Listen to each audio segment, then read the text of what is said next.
The scream echoed through the corridors before dawn. It was December 1566, and somewhere in the labyrinth of the Imperial Harem, a woman had just learned that her son would never become sultan. The news came by messenger, but everyone in those silk-draped rooms already knew what it meant. In the Ottoman Empire, succession was not a birthright, it was a blood sport. The Topkapi Palace stands on a promontory in Istanbul where the Bosphorus meets the Golden Horn. From the outside, its walls rise like a fortress, gray stone punctuated by ceremonial gates. But step through those gates and you enter something stranger than a fortress, stranger than a palace. You enter a world designed around one principle: absolute control. 400 years of sultans ruled from these grounds. They commanded armies that stretched from Vienna to Baghdad, from the Crimea to the deserts of Arabia.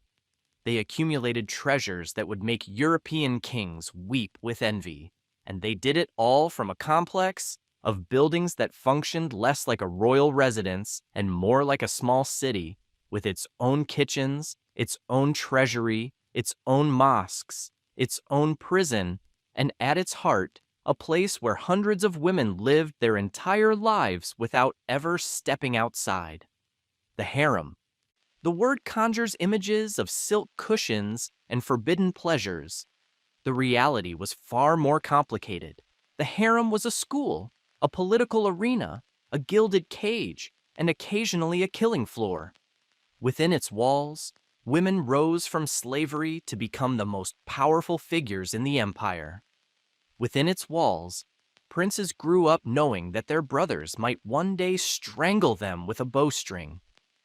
Within its walls, mothers plotted for decades to secure thrones for their sons. The architecture tells you everything.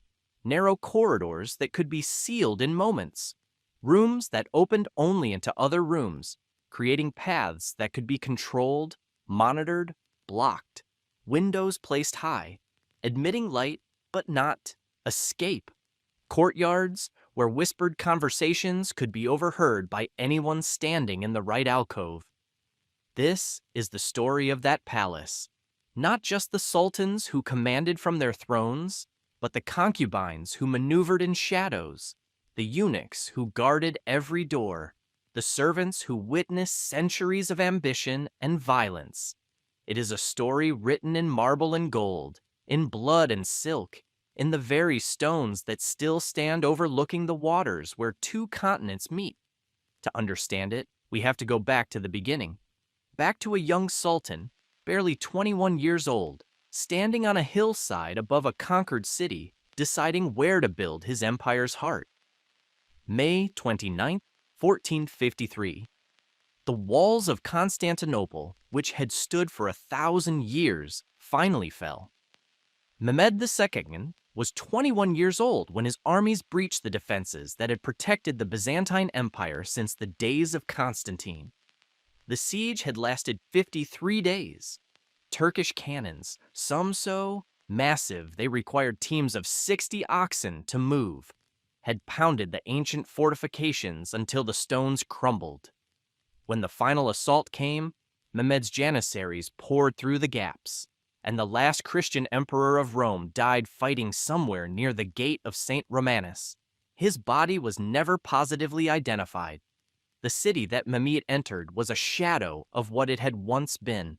Centuries of decline, plague, and economic collapse had reduced Constantinople's population from perhaps 500,000 to fewer than 50,000. Entire neighborhoods stood empty. The great churches had fallen into disrepair. The fabled wealth of Byzantium had long since been looted, spent, or carried away. But Mehmed saw something else. He saw geography. Constantinople occupied one of the most strategic positions on Earth. The city controlled the Bosphorus, the narrow strait connecting the Black Sea to the Mediterranean. Every ship carrying grain from the Ukrainian steppes, every merchant vessel trading with the ports of Asia had to pass through waters that Constantinople commanded. The city sat at the hinge point between Europe and Asia, between the Christian West and the Islamic East. Whoever held Constantinople held the crossroads of the world. Mehmed intended to make this his capital, not merely a military headquarters, but the center of an empire that would surpass Rome itself. He gave the city a new name, Istanbul, though Europeans would continue calling it Constantinople for centuries. And he began planning a palace worthy of his ambitions. His first residence was a modest complex near the old Byzantine Forum. It served its purpose for a few years while Mehmed consolidated his conquests and rebuilt the depopulated city. But by 1459, he had decided on something grander, something that would announce to the world that a new power had risen. The site he chose was a promontory called Sarayburnü, the Palace Point. It rose above the waters where the Bosphorus and the Golden Horn met, offering views across to Asia on one side and up the estuary toward the ancient walls on the other. The elevation provided natural defense. The location provided symbolic power. From this hilltop, the Sultan would literally look down upon his empire. Construction began around 1460. Mehmed did not commission a single building, but rather a complex of structures spread across the promontory's crest. The concept drew on both Byzantine and Islamic traditions. Byzantine emperors had lived in palace complexes rather than single buildings. Islamic rulers had long favored enclosed compounds with multiple pavilions, gardens, and courtyards. Mehmed's architects blended these influences into something new. The outer walls went up first, enclosing roughly 700,000 square meters of land. Inside, the complex would be organized around a series of courtyards, each one more restricted than the last. A visitor approaching the palace would pass through gate after gate, each transition marking an increase in status required for entry. The architecture embodied Ottoman hierarchy. Space itself became a measure of power. The first structures were utilitarian: kitchens to feed the vast household, stables for hundreds of horses, workshops where craftsmen produced everything from weapons to ceremonial robes, dormitories for the pages and servants who would staff the palace, a treasury to hold the wealth pouring in from conquests across 3 continents. Mehmed himself reportedly designed portions of the complex. He was known to sketch plans, to specify materials, to visit the construction site and make adjustments. The palace was not merely a residence, but a statement of his personal vision. Every element served a purpose. Every space communicated something about Ottoman power. The main residential buildings took shape over the following decade. By 1478, the complex was sufficiently complete for Mehmed to transfer his primary residence from the old palace. He called it Topkapi Palace, the Cannon Gate Palace, named for the massive cannons that guarded its primary entrance. In time, the name would become synonymous with Ottoman power itself. Mehmed did not live long enough to see his creation fully realized. He died in 1481, possibly poisoned, at the age of 49. But the palace he envisioned would house his descendants for the next 4 centuries. Each sultan added to it, expanded it, refined it. The complex grew organically, room by room, courtyard by courtyard, until it became the sprawling maze that visitors encounter today. The palace was never finished because it was never meant to be finished. It was a living organism, adapting to the needs of each generation. What began as a fortress residence for a young conqueror became the ceremonial heart of an empire, then the gilded prison of declining sultans, then finally a museum where tourists photographed the very rooms where history was made. But in 1478, all of that lay in the future. What mattered then was that Mehmed had created something unprecedented, a palace designed not for comfort, but for power, a stage where the Ottoman sultans would perform their authority for the next 400 years. To understand how that stage worked, you have to walk through it, gate by gate, courtyard by courtyard, room by room. Approach Topkapi Palace from the city side, and the first thing you see is a wall. Not particularly high, not particularly imposing. The real barrier is not physical, but psychological. Beyond that wall lies a world with different rules. The Imperial Gate, the Babi Humayun, opens into the first courtyard. This is the most public space in the complex, and it barely feels like a palace at all. The area spans roughly 11 acres of gardens, pathways, and scattered buildings. In the Ottoman period, anyone could enter here.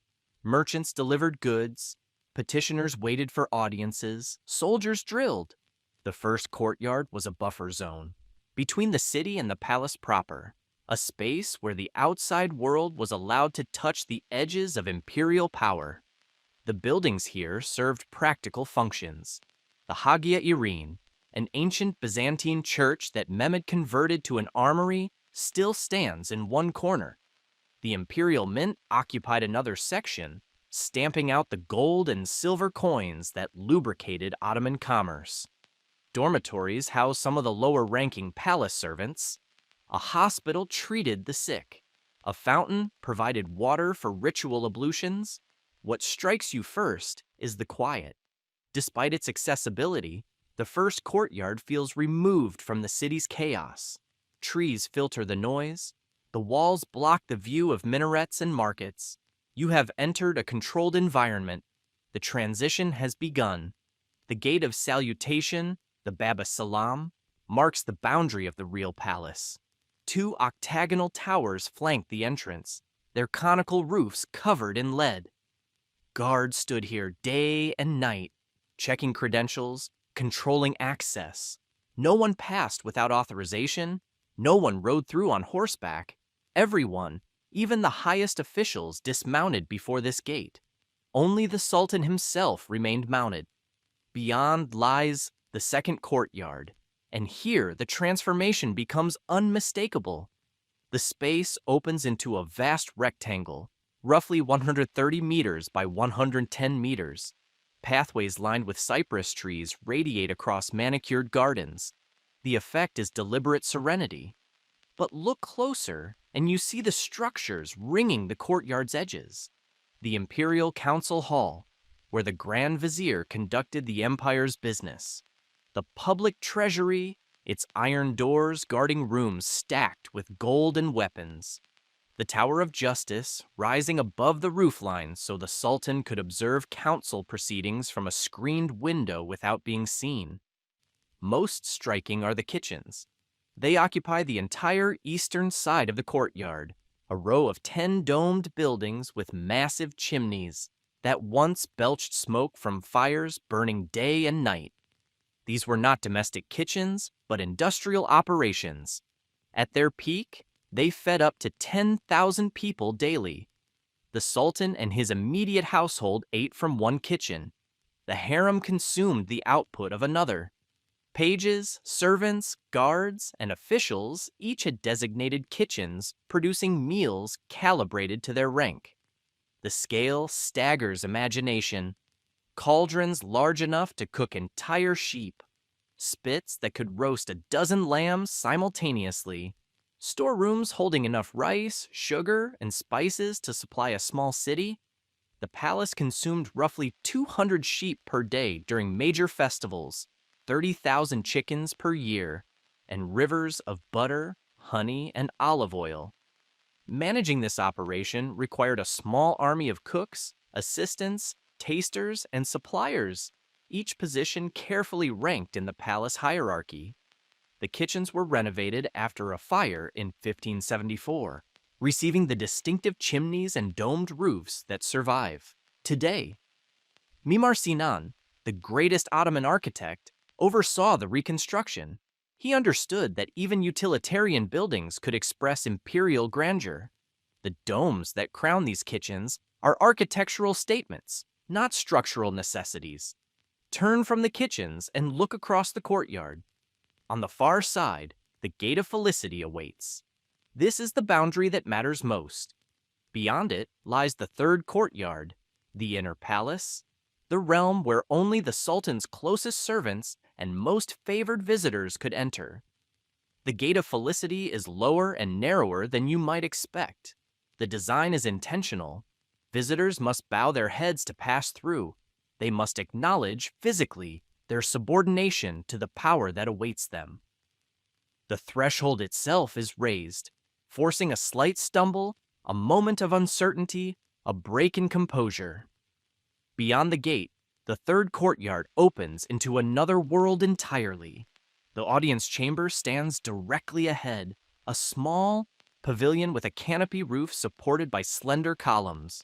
Here, foreign ambassadors presented their credentials.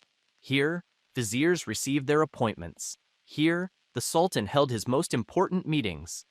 The building seems modest compared to European throne rooms, but the modesty is deceptive. Ottoman ceremony valued intimacy over spectacle. The Sultan did not need a vast hall to project power. His presence in a small room was power enough. Inside the audience chamber, visitors would find the Sultan seated on a low divan against the wall. The ceiling above him would be studded with gold and gems. Brocade hangings would cover the walls. The floor would be layered with silk carpets. Every surface would communicate wealth beyond imagination. But the room itself remained small. Visitors stood close to the Sultan, close enough to see the embroidery on his robes, close enough to smell the incense burning in gold censers. The experience was overwhelming precisely because of its compression.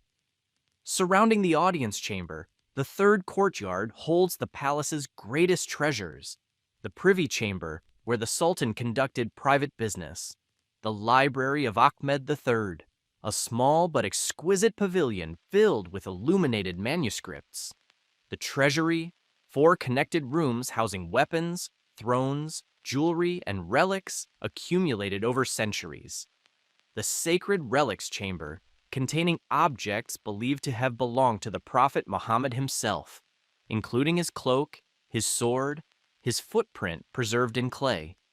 The buildings are arranged seemingly at random, each positioned according to need and tradition, rather than any master plan. Pavilions rise and fall with the terrain. Gardens fill the spaces between structures.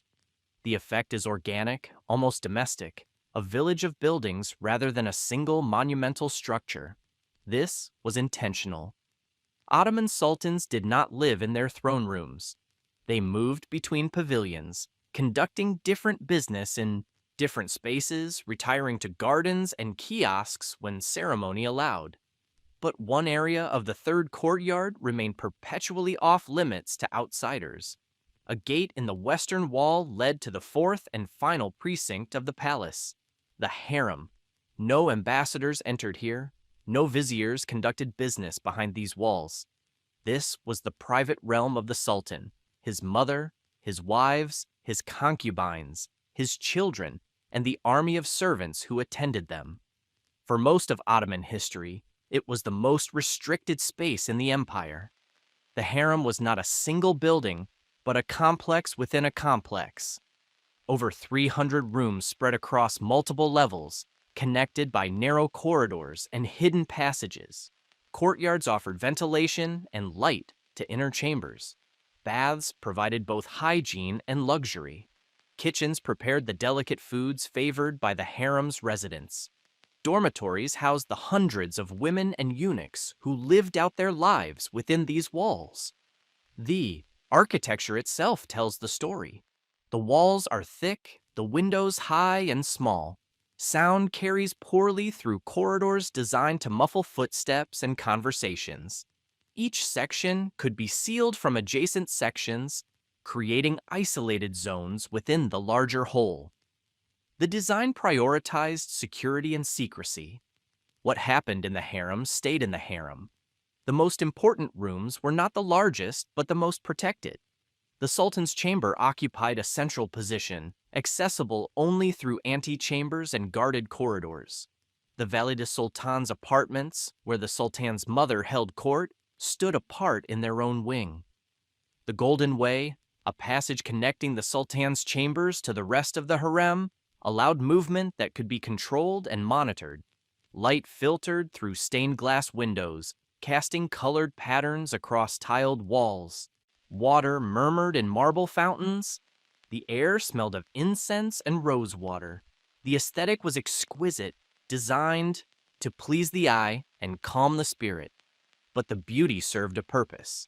The harem was a gilded cage, and the cage was meant to feel comfortable enough that its inhabitants would accept their captivity. This was not a place for ordinary life. This was a place where every movement carried meaning, where every word might be overheard, where every alliance could save or destroy a career. The women who lived here were playing the longest game in Ottoman politics. The stakes were the throne itself. To understand how that game worked, we need to understand who lived in the harem, how they arrived there, and what they could hope to achieve. The word harem comes from the Arabic haram, meaning forbidden or sacred. Both meanings apply. The Topkapi Harem was forbidden to outsiders and sacred to those who lived within it. Understanding this requires abandoning Western fantasies about sultans lounging among eager concubines. The reality was far more structured, far more political, and far more consequential. Begin with the population. At its peak, the harem housed between 300 and 800 women. Most were not concubines, but servants, cooks, laundresses, attendants, and the various specialists required to maintain a self-contained household. The women who actually interacted with the Sultan numbered perhaps a few dozen. Those who bore his children numbered fewer still. Almost none arrived by choice. The primary source was capture. Ottoman armies and allies raided territories from the Balkans to the Caucasus, taking prisoners who were then assessed, sorted, and distributed. Young girls with particular beauty or talent were channeled toward the palace. They arrived as property, legally enslaved, their former identities stripped away along with their names. The alternative was purchase. Slave markets operated across the empire, with Istanbul's own market offering selections vetted by palace agents. Traders specialized in providing candidates who met exacting criteria. Youth was essential. Beauty by Ottoman standards was required. Intelligence and trainability mattered more than either. The palace wanted raw material it could shape. Upon arrival, a girl received a new name, always Turkish, always different from whatever she had been called before. She was examined by physicians, bathed, dressed in palace attire, and assigned to a dormitory with other new arrivals. Her old life was over. Her new life had not yet begun. The training process lasted years. Every girl learned Turkish if she didn't already speak it. She learned Ottoman court etiquette, the elaborate protocols governing movement, speech, gesture, and posture. She learned needlework, music, and dance. She learned to recite poetry and discuss literature. The goal was not mere obedience, but cultivation. The palace wanted women who could entertain, stimulate, and, if necessary, advise the sultan. The hierarchy was absolute. At the bottom, the asimis, the novices, performed the lowest tasks and received the least attention. Above them, the carrieler, the trained servants, had proven their abilities and earned positions of trust. Higher still, the gedikli, the favored ones, served in the sultan's personal chambers. At the apex, the cadans, the women who had borne the sultan's children, wielded genuine influence. Above them all stood the Valide Sultan, the sultan's mother. Ottoman succession did not follow primogeniture. Any son of any concubine could theoretically become sultan. This meant that a woman captured from some village in Georgia or Ukraine, enslaved, trained, and presented to the sultan, might see her child ascend to the throne. And if that happened, she would become the most powerful woman in the empire. The Valide Sultan controlled the harem absolutely. She determined which women saw the sultan and when. She managed the internal hierarchy, promoting favorites and punishing failures. She controlled the budget, which in a household of hundreds was substantial. Most importantly, she shaped the succession. A Valide sultan with political skills could place her grandson on the throne by maneuvering her son into favoring the right mother, by eliminating rivals through arranged marriages or convenient deaths, by building alliances with viziers and janissary commanders outside the harem walls. The architecture reflected this power. The Valid Sultan's apartments occupied prime space in the harem, with the best light, the finest decoration, and direct access to key passages. Her reception room was as grand as many state chambers. When she moved through the corridors, lesser women pressed themselves against the walls. Below the Valid Sultan, the daily life of the harem followed strict routines. Wake before dawn for morning prayers, breakfast in communal dining halls, meals calibrated to rank. Then the work of the day, whatever that work might be. Some women spent their hours embroidering. Others practiced musical instruments. The more trusted served in the Sultan's private chambers, laying out his clothes, preparing his coffee, arranging the rooms where he would conduct business or receive visitors. The physical spaces shaped these routines. The harem contained multiple courtyards, each serving different functions. The courtyard of the Valide Sultan provided outdoor space for the highest-ranking women. The courtyard of the concubines, larger and less ornate, allowed exercise and socializing for the general population. Smaller courtyards served dormitories and specialized areas. The baths were social centers as much as hygienic facilities. Ottoman bathing tradition required regular visits, often daily, involving elaborate rituals of heating, washing, and massage. The harem baths occupied substantial space, tiled in geometric patterns, heated by furnaces that burned around the clock. Women gathered here to gossip, to build alliances, to plot. The humid air and ambient noise provided cover for conversations that could not occur elsewhere. The rooms themselves ranged from austere dormitories to opulent private chambers. Junior concubines slept 6 or 8 to a room, their possessions stored in communal chests. Senior women had private quarters with their own servants. The Valid Sultan's apartments covered multiple rooms, including receiving halls, private chambers, and a throne room of her own. Decoration varied with status. Common rooms featured painted walls and basic tile work. Important spaces displayed the full range of Ottoman decorative arts. Iznik tiles in blues and whites, stained glass windows filtering colored light, mother-of-pearl inlays on wooden screens, gilded calligraphy proclaiming verses from the Quran. The privy chamber of Murad III, where the Sultan actually slept, was covered floor to ceiling in the finest tiles produced by Ottoman workshops, a symphony of tulips, carnations, and abstract patterns. But beauty did not mean freedom. The harem's women could not leave without permission, which was rarely granted. They could not communicate with the outside world except through monitored channels. They could not marry without the Sultan's authorization, which typically came only when age or circumstance made them useless for palace purposes. Many spent their entire adult lives within these walls, from girlhood capture to elderly death. The hidden passages deserve particular attention. Behind seemingly solid walls ran narrow corridors known only to senior servants and guards. These passages allowed movement through the harem without crossing public spaces.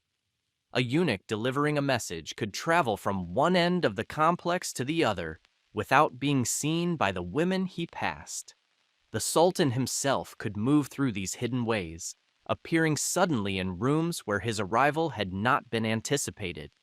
Some passages led to observation points, small chambers with screens or perforations that allowed watching without being watched.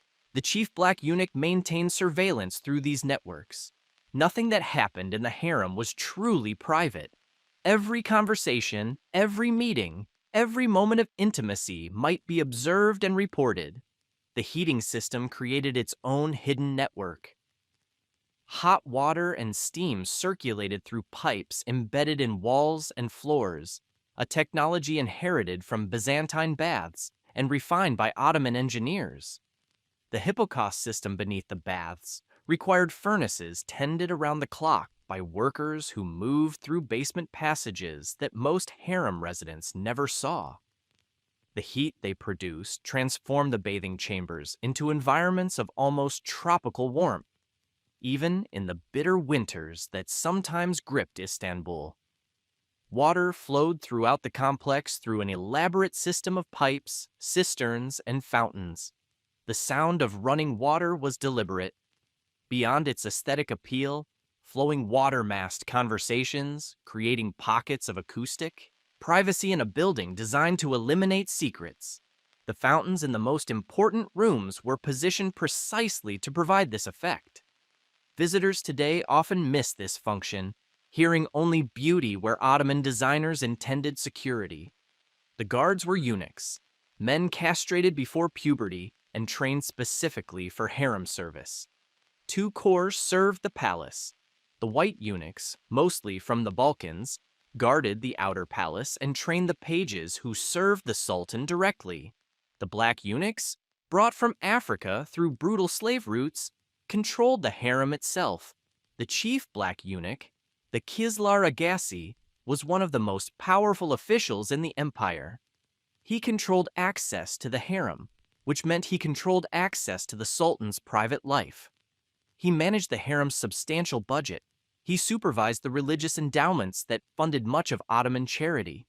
He attended council meetings and whispered in the sultan's ear. Viziers courted his favor. Ambassadors bribed him for information. His position made him rich and dangerous. The eunuchs lived strange, liminal lives. Unable to father children, they focused their ambitions on power and wealth. Many died young from the complications of their mutilation. Those who survived climbed hierarchies parallel to the ones governing women. Senior eunuchs commanded squadrons of juniors. The highest ranking became intimates of sultans, trusted precisely because they could never threaten the dynasty. The food told stories of hierarchy as clearly as architecture. The sultan's meals were prepared in a dedicated kitchen by cooks who worked for no one else. Each dish was tasted multiple times before reaching his table, both for quality and for poison. The ingredients were the finest the empire could provide: lamb from Anatolia, rice from Egypt, spices from the Indies, fruits preserved in honey or dried in the Syrian sun. The Valide Sultan's table was nearly as fine. Her meals arrived in covered dishes, carried by trusted servants along dedicated routes. She ate alone or with favored companions, the food an extension of her status. Below these heights, the quality descended predictably. Senior concubines received multiple courses on porcelain plates. Junior women ate simpler meals from common pots. The servants who prepared and delivered the food ate last and least, whatever remained after their betters had finished. Entertainment varied with the seasons and the sultan's tastes. Musicians were trained within the palace, their education as rigorous as any concubines. The melodies they produced combined Turkish, Persian, and Arabic traditions into something distinctly Ottoman. On evenings when the sultan wished for music, performers assembled in one of the harem's larger chambers. The sound filtered through corridors to reach women who would never see the musicians themselves. Storytellers recited tales from Persian literature, from Arabic adventures, from Turkish folklore. Shadow puppet shows entertained during festivals. Poets composed verses celebrating the sultan, the season, or whatever patron had commissioned their work.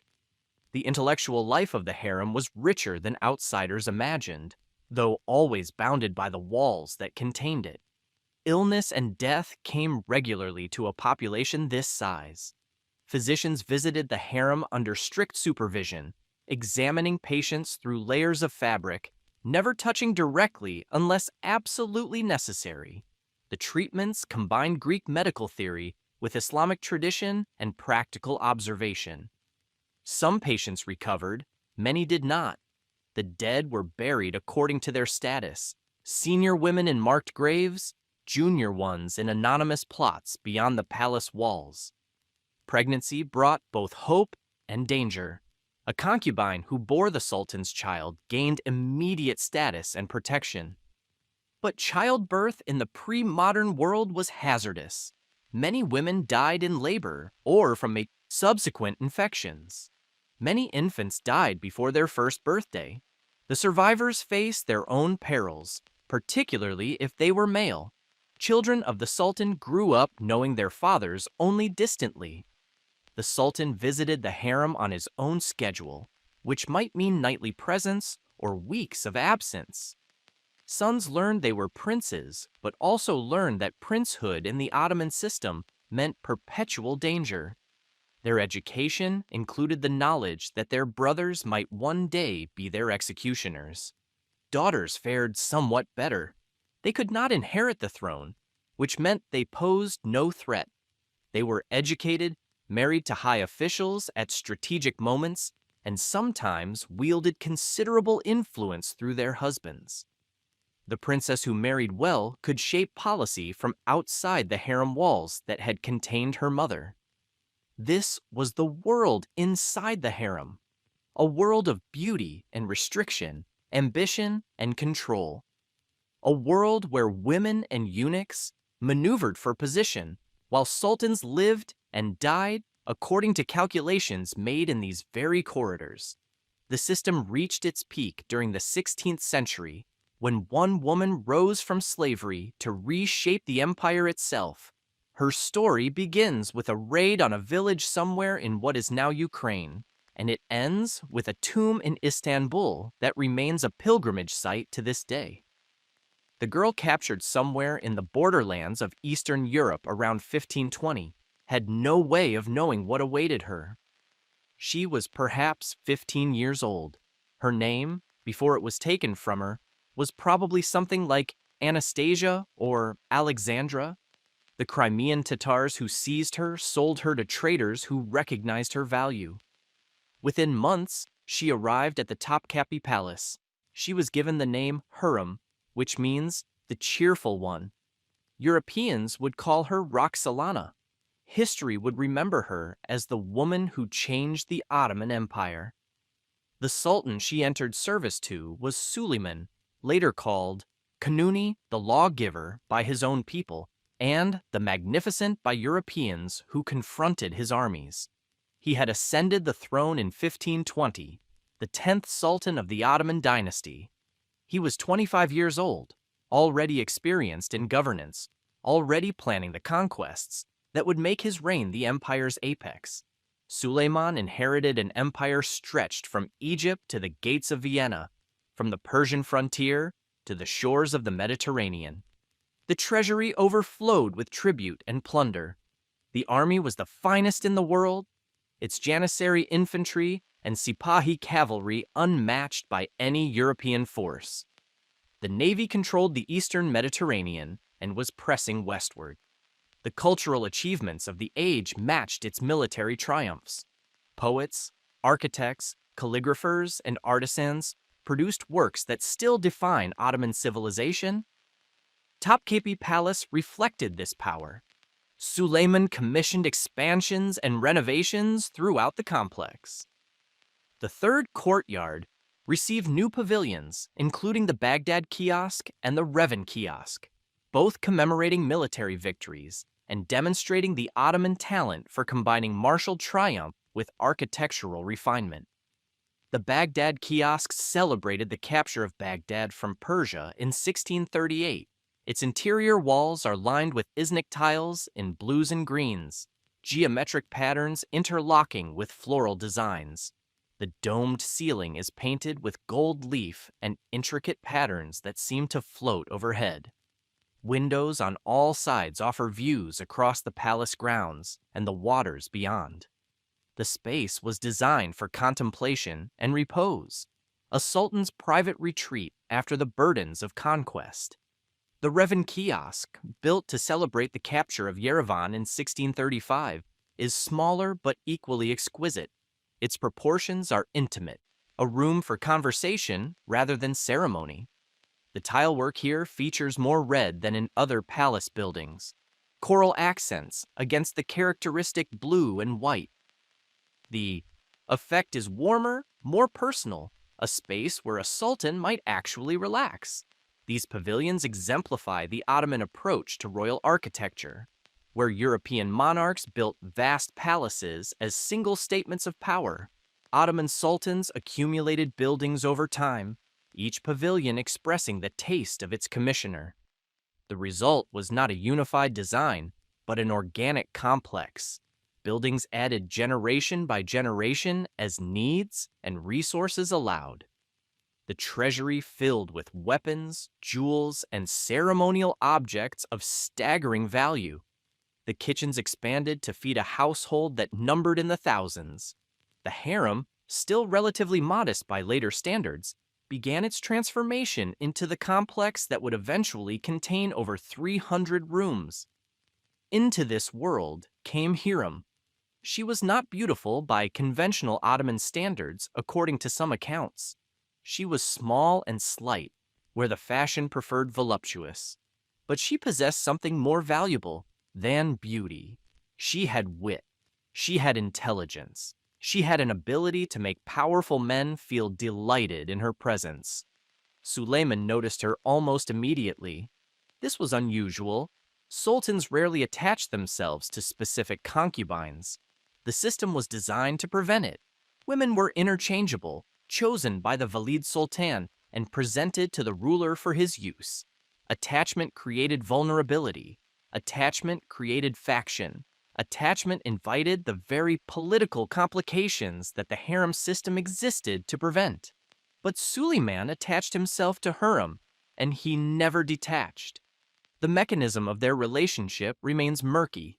The sources are mostly diplomatic reports from Venetian ambassadors trying to understand Ottoman politics, and they disagree on details. What's clear is that within a few years of her arrival, Hurrem had risen to unprecedented status. She bore Suleiman multiple children. She received her own apartments, separate from and superior to other concubines. She began communicating with foreign powers as a political figure in her own right. Then, she did something that shocked the empire. She convinced Suleiman to marry her. Ottoman sultans did not marry. The practice had been abandoned generations earlier, precisely to prevent any single woman from gaining undue influence. Concubines were slaves. Wives would be equals. The distinction mattered enormously in Islamic law and Ottoman tradition. A wife could not be set aside as easily as a concubine. A wife's children carried different status than a slave's children. Suleiman married Hurrem anyway. The wedding took place around 1534. The empire buzzed with speculation. Some saw romance, others saw manipulation. All saw a break with precedent that would have consequences. Hurrem used her position relentlessly. Her apartments in the harem became the center of a political network that extended throughout the palace and beyond. She corresponded with foreign rulers. She distributed patronage to favorites. She built mosques, hospitals, and charitable foundations that broadcast her piety and power. When fire damaged the old wooden harem in 1541, she convinced Suleiman to move the entire operation into the main palace complex, closer to his own quarters. The harem would never return to its original location. Her rivals fell one by one.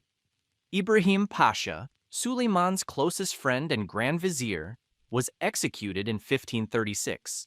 The reasons remain debated, but Ibrahim had clashed with Hurrem, and Hurrem survived the clash. Mustafa, Suleiman's eldest son by an earlier concubine, was strangled in his father's tent during a military campaign in 1553. The official charge was treason. The whispered charge was that Hurrem had engineered his death to clear the succession for her own sons. Mustafa's execution demonstrates the stakes of harem politics. He was popular with the army, competent in administration, and the obvious heir apparent. His mother, Hidevran, had been Suleiman's favorite. Before Hurrem arrived, had Mustafa become sultan, Hurrem would have lost everything. Her sons would have been executed or imprisoned according to Ottoman custom. She herself would have been exiled or killed. The rivalry was not personal vanity, it was survival. The succession crisis that followed Mustafa's death consumed the last years of Suleiman's reign. Hurrem died in 1558 before the final reckoning. Her son Selim eventually emerged as heir, defeating his brother Bayezid in civil war. Bayezid fled to Persia, where he was eventually executed, probably at Suleiman's orders. The father had killed 2 of his sons to secure the succession. The scale of the tragedy suggests how high the stakes had risen. Suleiman died in 1566 during the siege of Szigetvar in Hungary. He was 71 years old and had ruled for 46 years. His reign marked the peak of Ottoman power. The empire would never again expand as rapidly or project force as effectively. But the system Suleiman left behind, particularly the transformed harem, would shape Ottoman politics for centuries to come. Hurrem's tomb stands in the Suleymaniye Mosque complex, beside the tomb of Suleiman himself. She is the only woman so honored. The monument speaks to her achievement, a slave girl from the borderlands who became one of the most powerful women in the world, who married an emperor, who reshaped the politics of an empire. But her achievement came with costs that would compound for generations. The precedent she set, of harem women wielding political power, would intensify the murderous competition among concubines. The system she helped create would eventually produce something darker still. The cafes, the cage, where princes lived as prisoners waiting for either the throne or the executioner. The golden age she helped define was real. So was the shadow it cast forward. The decades following Suleiman's death are sometimes called the Sultanate of Women. The name is misleading. No woman sat on the Ottoman throne, but for nearly a century, from the 1570s to the 1650s, the real power in the empire often lay with mothers, grandmothers, and favorites operating from the harem's secluded rooms. Selim II, Hurrem's surviving son, inherited the throne in 1566. He was 38 years old, experienced in provincial administration, but reportedly more interested in wine and poetry than in warfare. The empire's expansion effectively stopped during his reign. The conquest of Cyprus in 1570 was followed by the naval disaster at Lepanto in 1571, where the Ottoman fleet was destroyed by a coalition of Christian powers. The navy rebuilt quickly, but the psychological blow lingered. Selim's chief advisor was not a vizier, but his wife, Nurbanu Sultan. Like Hurrem, Nurbanu had arrived at the palace as a slave, possibly from Venice, possibly from Corfu, her origins deliberately obscured. She had attached herself to Selim while he was still a prince, bore his children, and risen with him to power. When Selim died in 1574, reportedly from injuries sustained falling in his bath after heavy drinking, Nurbanu became Valida Sultan. Her son, Murad III, was the new sultan, and he was spectacularly ill-suited for the role. Murad was talented in calligraphy, interested in mysticism, and capable of fathering enormous numbers of children. Contemporary accounts credit him with over 100 offspring. His interest in actual governance was minimal. Nurbanu ruled in his name, managing the empire through loyal viziers, while her son populated the harem with concubines. The living quarters of the imperial harem expanded dramatically during Murad's reign. The old structures could not accommodate the exploding population. New dormitories went up, new baths were constructed. The complex that exists today largely dates from this period, a labyrinth of over 300 rooms spreading across multiple levels. The private chamber of Murad III remains the finest surviving room in the harem. The walls are covered in Iznik tiles, their blue and white patterns accented by coral red and sage green. A fountain in the center murmurs water, its sound designed to foil eavesdroppers. Gilded calligraphy wraps the upper walls. Stained glass windows filter light into shifting patterns. The room radiates luxury, but it also radiates paranoia. This was where Murad retreated from the endless demands of a position he never wanted. Nurbanu died in 1583. Her daughter-in-law, Safiye Sultan, immediately began maneuvering for influence. Safiye's rivalry with Nurbanu had simmered for years. Now, with the older woman gone, Safiye positioned herself as the power behind the throne.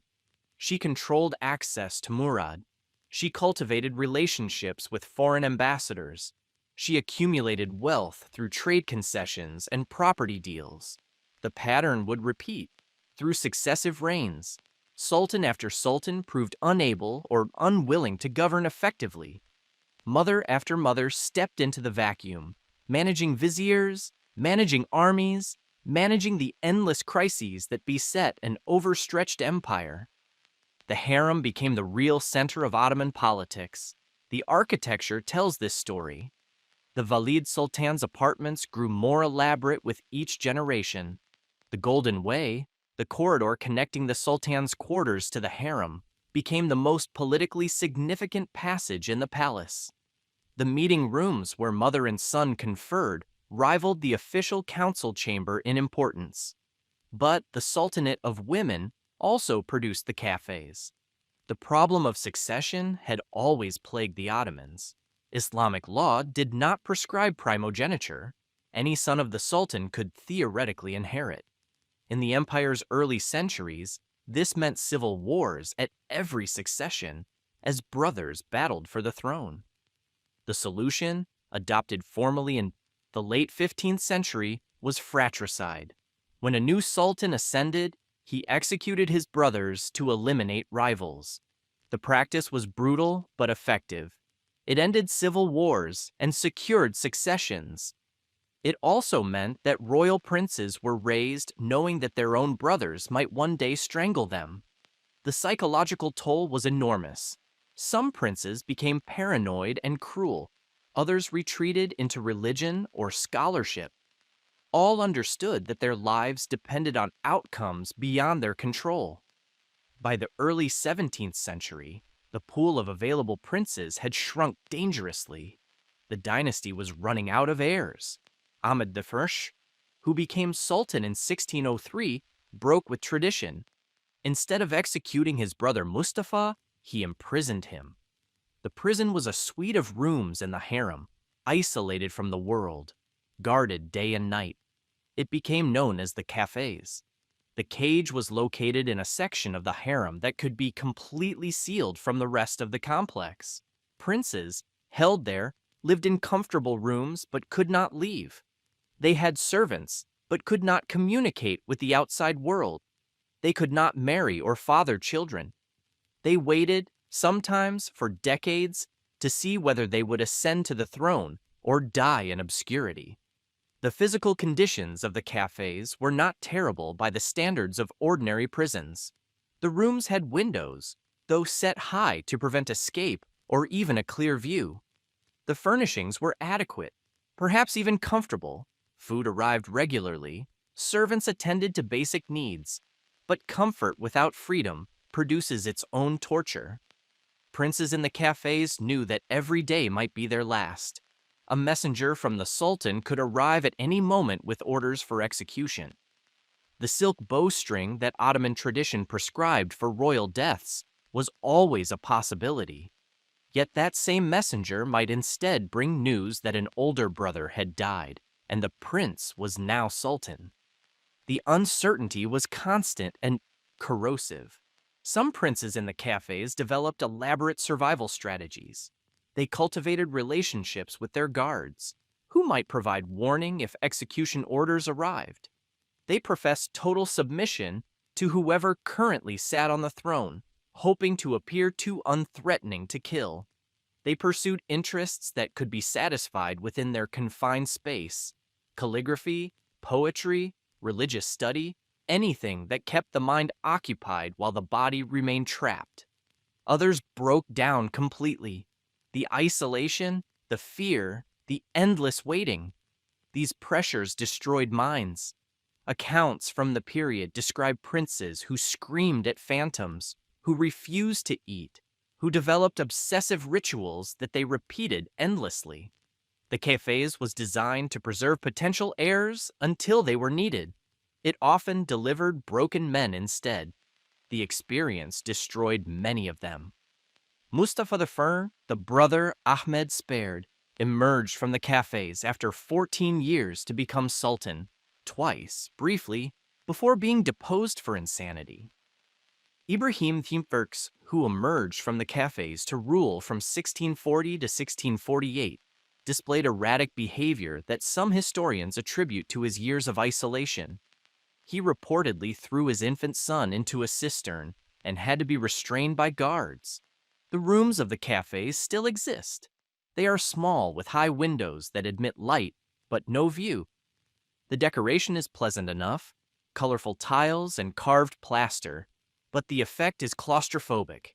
These were luxury prison cells. Princes raised in them emerged broken, yet these broken men were expected to rule an empire. The system reached its crisis during the reign of Ibrahim. He had emerged from the cafes mentally unstable and governed accordingly.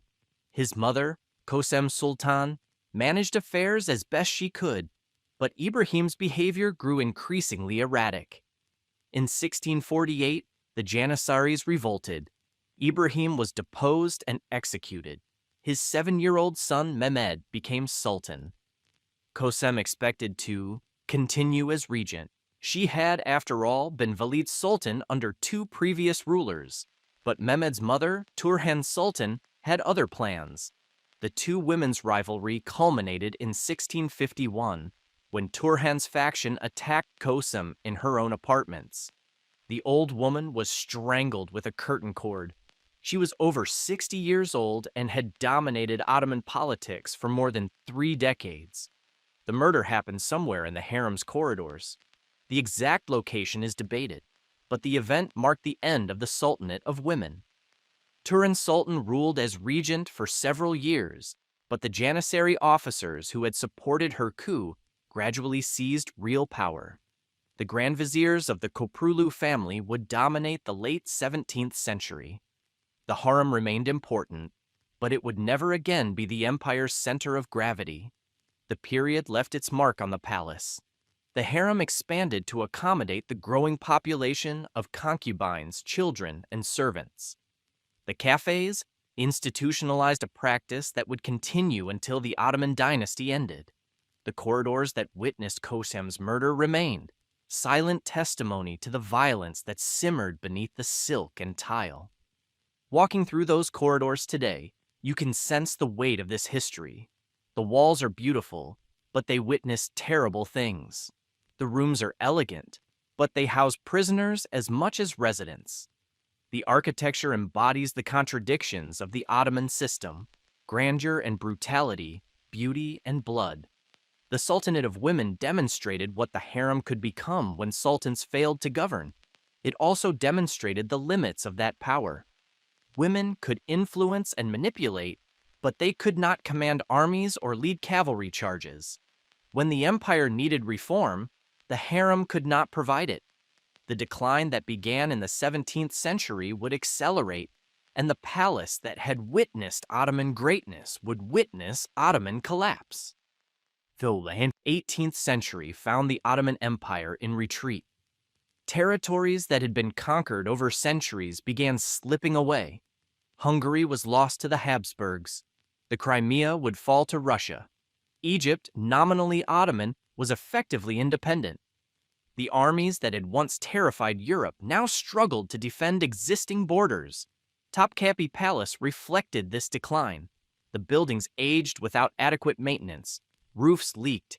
Tiles cracked and fell. The gardens grew wild as budgets tightened. The kitchens that had once fed 10,000 people now prepared meals for a shrinking household. The workshops that had produced masterpieces of Ottoman craft stood idle or were staffed by artisans of diminishing skill. The sultans themselves seemed to retreat from their empire. Ahmed III, who ruled from 1703 to 1730, preferred gardens and poetry to governance. He commissioned the beautiful library of Ahmed III that still stands in the third courtyard, its walls lined with tiles and its shelves filled with illuminated manuscripts. But while he read poetry, his viziers lost wars. The Tulip period, as Ahmed's reign is sometimes called, saw Ottoman elites embrace European fashions and entertainments while ignoring European military and administrative innovations. The tulip gardens that gave the era its name occupied space in the palace grounds. Elaborate festivals featured fireworks, boat races, and parties that lasted until dawn. The contrast between these entertainments and the empire's deteriorating position could not be sustained. In 1730, a Janissary revolt toppled Ahmed III. He was forced to abdicate and spent his remaining years in the palace as a prisoner. The message was clear. The military establishment would not tolerate sultans who failed to maintain the empire's power. The harem continued to function, but its political importance diminished. The elaborate networks of influence that had characterized the Sultanate of women gave way to routines that had lost their purpose. Concubines were still acquired, trained, and presented to the Sultan. Children were still born and raised within the walls. But the great political dramas of earlier centuries were not repeated. The cafes continued to hold princes, generation after generation. Men who had never been allowed to govern were elevated to thrones they could not understand. The psychological damage accumulated. Selim III, who became Sultan in 1789 and attempted serious reforms, had spent most of his life in the cafes. His modernization efforts threatened too many interests. He was deposed and murdered in 1808. By the early 19th century, the palace complex had become anachronistic. Its layout, designed for ceremonial processions and controlled access, no longer suited modern governance. Its rooms, designed for traditional audiences and divan meetings, could not accommodate the bureaucratic apparatus that 19th century states required. Its location, while strategically important, was increasingly inconvenient for a capital expanding rapidly in other directions. Mahmud II, who ruled from 1808 to 1839, spent much of his time at other residences. He understood that the empire needed fundamental reform, and he pursued it ruthlessly. In 1826, he abolished the Janissary Corps, massacring thousands of soldiers who had long since become obstacles to change. The blood that flowed through Istanbul's streets that day symbolized the violent rupture with the Ottoman past. Mahmud's successors increasingly preferred new palaces built in European styles. The Dolmabahce Palace, constructed on the Bosphorus shore in the 1840s and 1850s, became the new imperial residence. Its design was thoroughly European, all columns and chandeliers and ballrooms. The contrast with Topkapi's courtyards and pavilions could not have been sharper. Topkapi was not abandoned entirely. The treasury remained in place, guarded by soldiers who continued their ancient routines. The sacred relics stayed in their chambers, visited by pilgrims who came to venerate objects associated with the prophet. Some ceremonial functions continued, but the palace had ceased to be the center of Ottoman life. The harem emptied gradually. Concubines aged out or were married off. New acquisitions slowed and eventually stopped. The elaborate machinery of training and selection rusted from disuse. The courtyards that had echoed with hundreds of voices fell quiet. Rooms that had witnessed intrigue and ambition stood empty, their tiles gathering dust, their fountains running dry. The service quarters deteriorated faster than the ceremonial spaces. The kitchens that had once fed thousands now operated at a fraction of their capacity. The storerooms that had held provisions for an army of servants emptied out. The workshops that had produced everything from candles to ceremonial robes fell silent. The gardens, once maintained by armies of gardeners, grew wild in places. Cypress trees that had been planted with mathematical precision broke ranks as new growth emerged unchecked. Flower beds that had displayed the finest tulips in the empire reverted to common weeds. The careful geometry that Ottoman landscapers had imposed on nature dissolved back into disorder. Inside the harem, the problems were worse. The complex of over 300 rooms had been designed for a population that no longer existed. Heating a building of this size required constant effort and expense that no one was willing to provide for empty rooms. Dampness crept in through cracks that no one repaired. Plaster separated from walls. Tiles loosened from their beds and fell. The intricate inlays that had demonstrated Ottoman craftsmanship at its finest began to deteriorate. Visitors in the late 19th century described a palace in decline. Weeds grew between paving stones. Paint peeled from once magnificent rooms. The damp that had always threatened the structures made progressive inroads. Rooms that had witnessed the conversations of sultans and the intrigues of Valid sultans stood empty except for dust and memory. Yet the palace retained its hold on Ottoman identity. When European powers threatened to partition the empire after World War I, when nationalist movements in the Balkans and Arabia stripped away territories, when the very survival of the state came into question, Topkapi remained. The treasury still held its treasures. The relics still received pilgrims. The walls still enclosed the history of a dynasty that had ruled for 6 centuries. The end came not through conquest, but through revolution. The Ottoman Empire fought World War I on the losing side. The Sultan, who had hoped to emerge with his throne intact, found himself facing both foreign occupation and domestic uprising. Mustafa Kemal, the military commander who would become Ataturk, led the nationalist resistance that drove out foreign forces and abolished the Sultanate itself. On November 1st, 1922, the Grand National Assembly in Ankara declared the Sultanate extinct. Mehmed VI, the last Ottoman Sultan, fled Istanbul aboard a British warship. The dynasty that had ruled since 1299 was finished.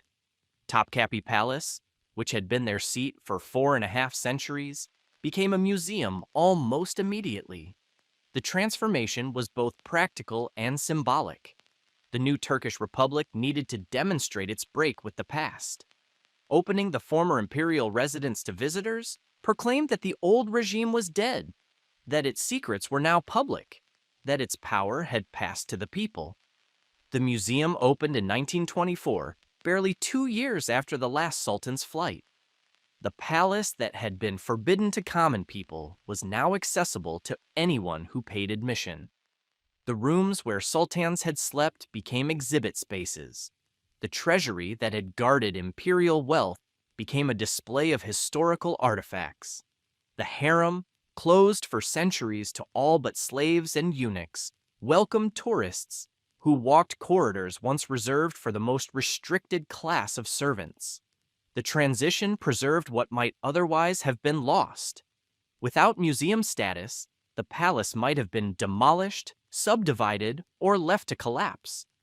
Instead, it became an object of national heritage, protected and maintained as a symbol of Turkish history, even if that history was no longer officially celebrated. Stand in the second courtyard of Topkapi Palace on a summer morning, and you will not be alone. Tour groups cluster around guides speaking a dozen languages. Families photograph children beside ancient fountains. Students sketch architectural details for assignments. The palace receives over 3 million visitors per year, making it one of the most visited museums in the world. The experience is overwhelming and paradoxical. You walk through spaces designed for solitude and find crowds. You enter rooms built for secrecy and find them fully illuminated. Every detail documented, explained, captioned. The architecture remains, but the life that gave it meaning has vanished. Start where visitors have always started, at the Imperial Gate. The entrance fee is modest by European museum standards, substantial by Turkish ones. Ticket in hand, you pass through into the first courtyard and immediately confront the scale of the place. The grounds sprawl in every direction. The Hagia Irene looms to your right, its Byzantine dome incongruous against the Ottoman walls. Ahead, the Gate of Salutation beckons. The second courtyard is better maintained than it was during the empire's decline. Gardens are tended. Paths are swept. The kitchens on the eastern side have been converted to a display of imperial porcelain. Room after room of Chinese celadon and Iznik tiles. Tens of thousands of pieces accumulated over centuries of tribute and trade. The collection alone justifies the visit.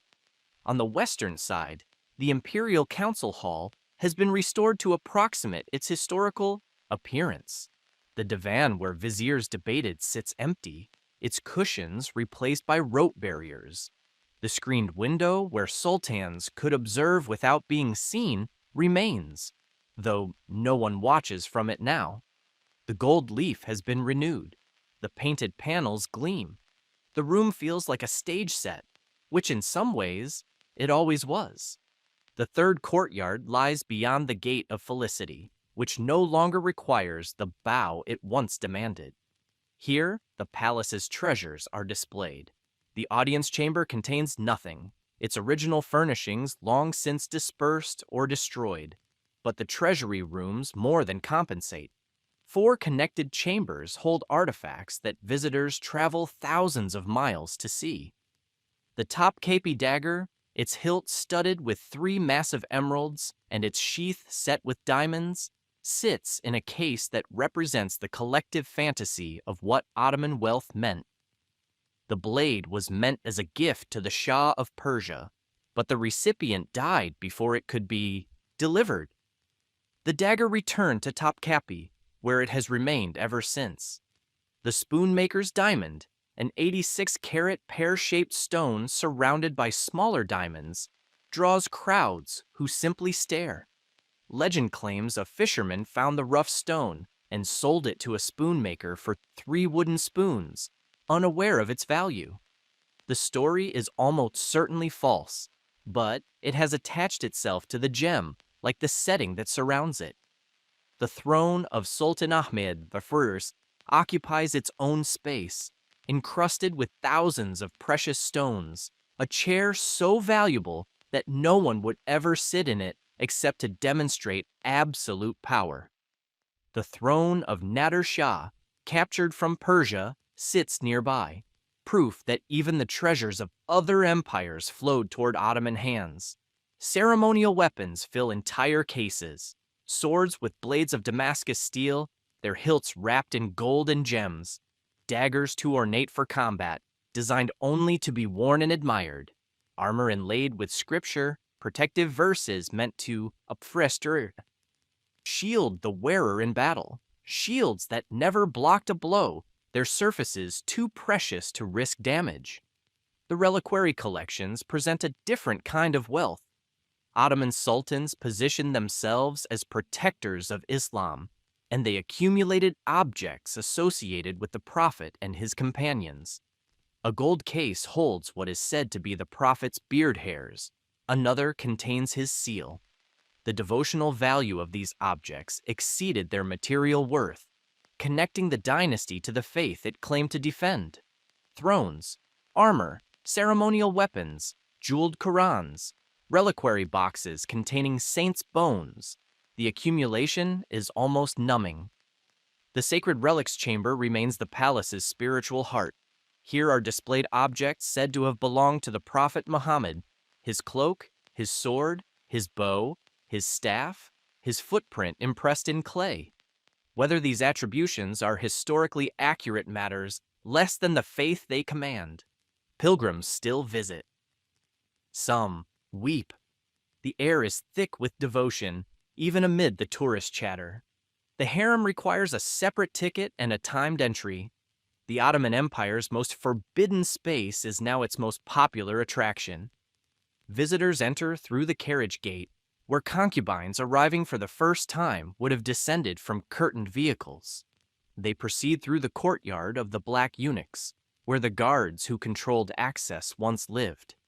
The small rooms flanking this courtyard hint at the cramped conditions that even palace servants endured. Beyond lies the main body of the harem.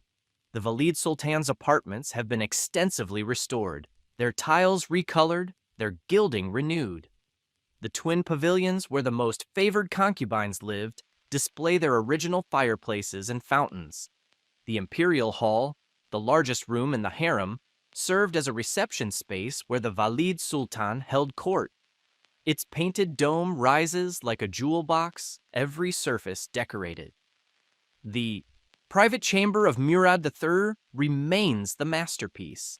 Tours pause here while guides explain the tiles, the fountain, the stained glass. The room's intimacy is striking. This was a sultan's bedroom, a place of private rest, now public heritage. The contradiction never resolves. The cafes is not on the standard tour route. The rooms where princes waited for either death or the throne are less photogenic than the harem's gilded chambers, but they are there if you know to look. The high windows, the isolated location, the oppressive sense of confinement. These spaces tell a story that the beautiful rooms do not. The palace's outer gardens have become a public park, freely accessible to Istanbul residents. Families picnic beneath trees planted generations ago. Lovers meet by fountains that once served imperial ablutions. The view across the Bosphorus, which sultans once commanded from their terraces, is now shared by anyone who walks the grounds. Restoration efforts continue. International teams work to stabilize structures and renew finishes. The challenges are immense.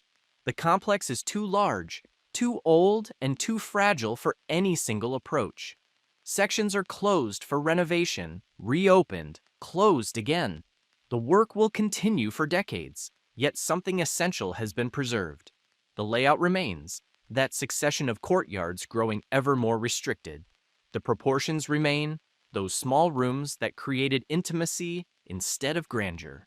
The materials remain, the Iznik tiles and mother of pearl, the marble and gold, the wood and glass that Ottoman craftsmen shaped 5 centuries ago.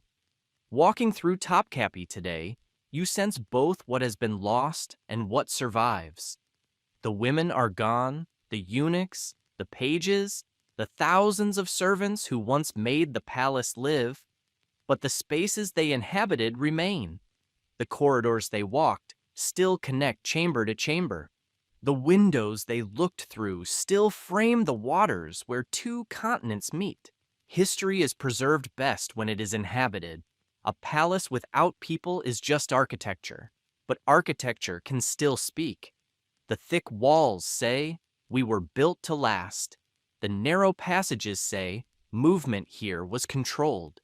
The beautiful tiles say, "Power was displayed through beauty."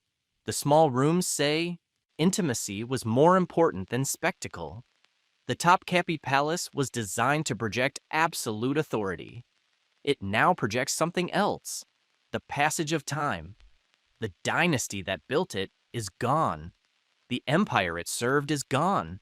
The women who plotted in its harem, the princes who waited in its cage, the sultans who commanded from its throne, all gone. What remains is stone and tile, pattern and color, the frozen music of a world that has vanished. The light falls differently on the Bosphorus in late afternoon. The water catches gold and blue, the same colors that Iznik artisans captured in tiles 5 centuries ago. From the terraces of Topkapi Palace, you can watch cargo ships moving toward the Black Sea, pleasure boats carrying tourists, ferries crossing between continents. The traffic never stops. The geography that made Constantinople strategic in 1453 remains strategic today. The palace endures because it was built to endure. Mehmed the Conqueror chose this hilltop for permanence. His architects laid foundations in solid rock and raised walls that have survived earthquakes, fires, revolutions, and the simple erosion of time. The ambition was not merely personal. The palace was meant to outlast any individual sultan, to be the eternal seat of a dynasty that imagined itself eternal. That ambition failed, as all such ambitions do. The Ottomans who commanded from these courtyards believed their empire would last forever. It lasted 6 centuries, which is longer than most. It produced art and architecture that still inspires wonder. It governed territories and populations that shaped the modern Middle East, the Balkans, and North Africa. Then it ended, like every empire ends, in defeat and dissolution. What survives is not power, but testimony. The palace testifies to what the Ottomans achieved and what they sacrificed to achieve it. The grandeur is real. So is the cruelty. The beauty of the tiles and the horror of the cafes are products of the same system. You cannot appreciate one without acknowledging the other. The harem, especially, refuses simple narratives.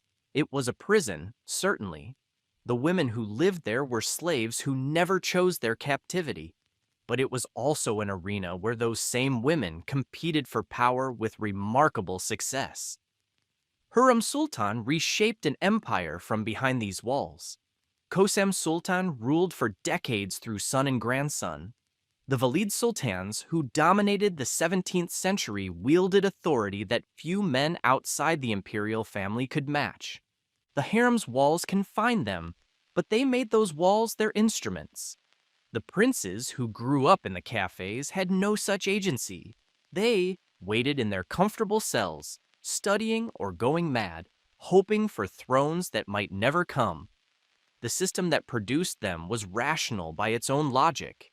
It prevented civil wars by eliminating rivals, or at least confining them until needed. But the cost was paid in human minds warped by isolation and uncertainty. The sultans who emerged from the cafes to rule were often too damaged to rule well. The empire declined in part because its succession system was destroying the men it was designed to produce. Walk through Topkapi today, and you walk through these contradictions. The rooms are beautiful. The history is bloody. The architecture celebrates power. That power was maintained through violence. The tiles are exquisite. The lives they surrounded were often tragic. Tourism domesticates this history, makes it consumable. The palace becomes a collection of photo opportunities rather than a site of contested memory. Visitors pose with selfie sticks in rooms where women once schemed for survival. They buy postcards of the harem in the gift shop. The commercialization is inevitable, perhaps even necessary. Museums need funding after all.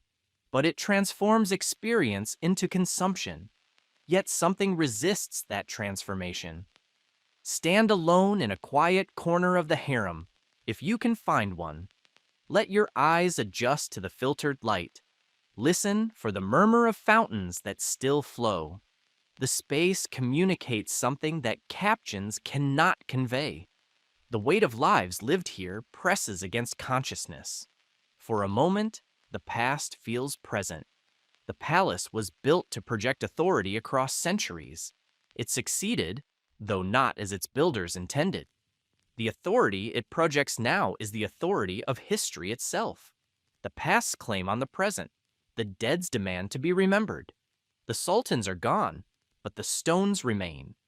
The concubines are gone, but the corridors they walked still connect chamber to chamber. The eunuchs are gone, but the gates, they guarded still control movement through the complex. In the end, architecture outlasts ideology. The Ottoman system that built Topkapi depended on beliefs about power, succession, and hierarchy that no longer command assent.